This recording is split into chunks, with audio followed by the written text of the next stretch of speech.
नाटक असतात, पोरं हुशार असतात, तर मग तिला कुस्तीमध्ये तिचं करिअर करायचं आणि तेच करणार मला खूप छान. आणि त्यांच्या पायावरती उभा करायचं, मुलींना पायावरती उभा केलं, नंतर त्यांच्या लाईफमध्ये काही जरी घडलं तरी ते स्वतःच्या पायावरती उभा राहू शकतात. अशा पद्धतीने मुलींचं करिअर करून ठेवायचं. कोणावर डिपेंड नाही राहायला पाहिजे त्या. बाहेर निघाल्यानंतर त्या सुद्धा खंबीर त्यांचं, कारण की बाहेर जग खूप खराब आहे. त्यामुळे आपल्या मुलींना आपण स्ट्रॉंग करायचं, झाशीची राणी करून ठेवायचं. जेणेकरून त्या बाहेर गेल्यावर सुद्धा लढल्या पाहिजे. त्यांना संकट आलं तर त्यांनी इकडं-तिकडं न मारता, मी जसं मागच्या वेळेस सांगितलं होतं, कुठं लाथ मारायची तशी लाथ मारून त्या निघून आल्या पाहिजे. त्यांनी त्यांचं संरक्षण केलं पाहिजे.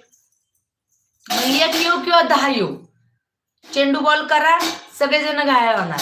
तशीच झाशीची राणी मुलींना शिकवा, खूप छान आहे.